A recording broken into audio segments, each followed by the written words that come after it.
What's up guys? Kumusta kayo? It's me again, Joseph Kate. So for today's video guys, napapagod na ako. Charot. Let's talk about video online downtime. So as you can see guys, video online is experiencing downtime. We apologize for the inconvenience. So ano nga ba yung nangyayari? Bakit hindi nyo ma-access yung video online? Bakit hindi nyo ma-open? Hindi nyo makita yung accounts ninyo, yung savings accounts ninyo? Kasi nakalagay is video online is experiencing downtime. So ano nga ba yung nangyari? Ano yung dapat nyong gawin? Kumusta nga ba yung pera nyo na nakasave sa savings account niyo sa BDO? Ano nga ba yung mangyayari? Pero bago yun, nais mo na kitang imbitahan na mag-subscribe sa YouTube channel ko kung bago ka pa lang kasi marami pa po akong isi-share ng mga tutorials, knowledge, and experience of mine in the future.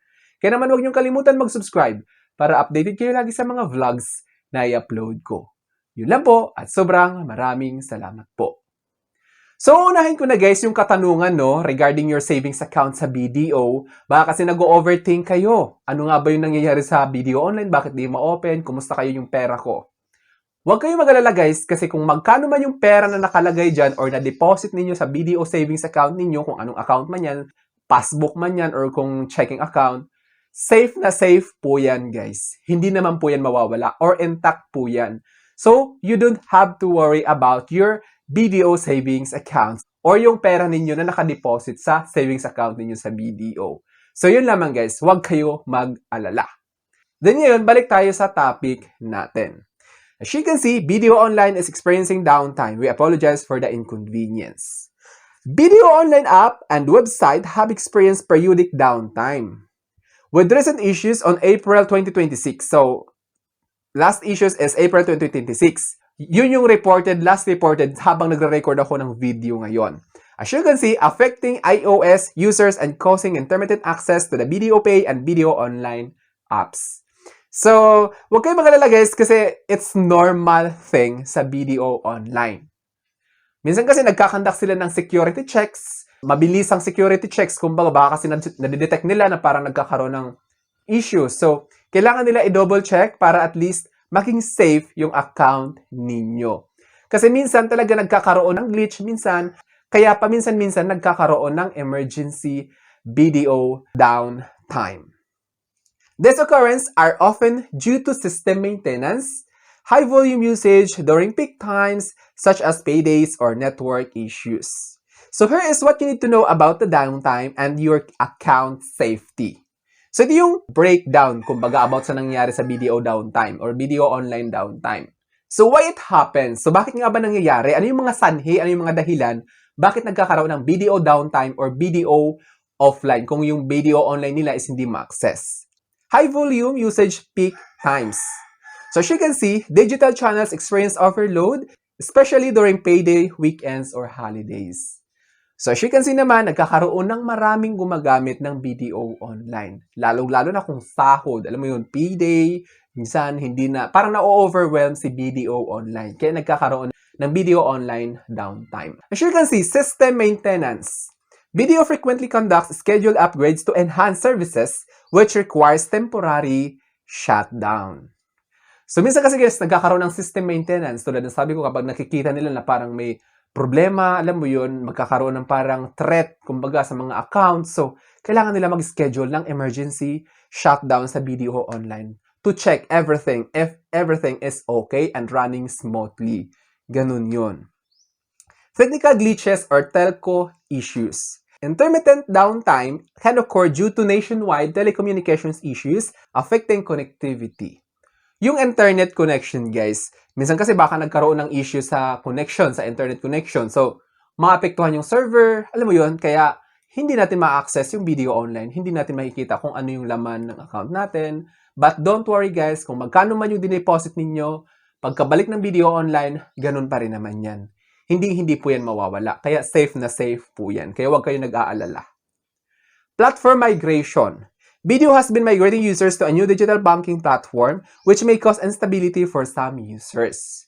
So, lalo-lalo na minsan, di ba, parang ina-update ni BDO yung platform nila, tapos minsan, nag-upgrade ng BDO online nila. So, yung mangyayari is kapag pinapalipat yung mga users, so minsan, nagkakaroon ng instability sa ibang users. But, habang tumatagal, nagiging okay din naman. So, here, what happens to accounts and savings? So, ito na yung parang pinoproblema niyo. Fund safety. Your money remains safe within the bank secure. Encrypted servers, downtime only affects the interface, application, and website, not the actual bank account records. So, huwag kayong mag-alala kasi yung online banking lang yung naapektuhan. Wala po yung records ninyo, hindi po yan maaapektuhan. Nakaprotect po yan. Talagang nakapreserve yan. Transaction and transfers. If you made a transaction that was debited but not received, BDO advises it will be reconciled. They recommend monitoring the account for 3 banking days, excluding weekends and holidays. Kasi kapag nag-fund transfer kayo guys, tapos hindi pumasok doon sa pinadalhan ninyo, huwag kayong mag-alala kasi i-reverse din naman yan. Na-experience ko na rin kasi yan. Kaya huwag kayong mag-alala. Walang ipag-alala dapat pag mga ganyan. Kasi ibabalik naman nila yan. Basta, legit yung transaction ninyo. May transaction talaga kayo ba? Kasi gumawa-gawa lang kayo. Hindi pwede yun. Hindi talaga yung ibabalik ni BDO. Kasi may records lahat yan. Accessibility. During downtime, you will not be able to view balances, transfer money, or pay bills online. Since BDO Online is downtime, alam mo yon, BDO Online is down, hindi talaga kayo makakapag-fund transfer, hindi kayo makakabayad ng bills, at kung ano-ano pang transaction using BDO Online. What to do during downtime? So, ano nga ba yung dapat nyo gawin kapag downtime si BDO Online? Use alternatives. You can still use BDO ATMs and cash deposit machines for banking needs. So, kadalasan, hindi naman affected si BDO ATMs at saka si BDO cash deposit machines kapag in maintenance or ongoing yung maintenance sa BDO Online. Kaya, pwede nyo pa rin gamitin yon. Wait for restoration, of course, yung dapat nyo gawin. BDO advises checking back later as they work to restore services as quickly as possible. So, talagang puspusan yung trabaho nila. Talagang double time sila sa pagtatrabaho na maibalik lang kaagad yung services ng BDO Online. Kaya, you don't have to worry. Kailangan mo lang magantay. Keep proof. Screenshot successful but failed transactions during the outage to assist in potential disputes. So, kapag natapat na may tinatransfer kayong pera, tapos na-debit yung account ninyo, tulad ng sabi ko kanina, screenshot ninyo lahat ng details, guys. Para in the future, kapag kailangan ng investigation, lalo-lalo na kung malalaking amount, mabilis lang yung ma-resolve yung concern ninyo. Kailangan nyo rin talaga makipag-cooperate sa BDO kapag may mga ganyang scenario. Kasi hindi naman na yan talaga expected. Minsan, mga unexpected scenarios yan. Avoid repeated logins. Constantly trying to log in can sometimes worsen the high volume on the server. So kapag under maintenance si BDO or may BDO online downtime, iwasan yung kaka-login. Hantayin nyo lang talaga na ma-fully restored yung services ng BDO Online para at least, alam mo yun. So as you can see, deposits are insured by BDIC up to 1 million per depositor. So nais ko na malaman ninyo guys, share ko na rin na kapag may BDO account kayo or BDO savings account, yung insured amount dyan ni Philippine Deposit Insurance Corporation is up to 1 million pesos. Kaya naman, kung hindi umabot ng 1 million yung deposit niyo sa BDO, huwag kayong mag-alala kasi safe na safe yan. Talagang mababalik yan if ever nagkaroon ng problema. Ganon yun. Then take note lang guys na BDO Online contains confidential details. Kaya wag na wag mong sinishare yung username at saka password ninyo sa BDO Online kasi confidential yan. Dapat sa'yo lang talaga yan.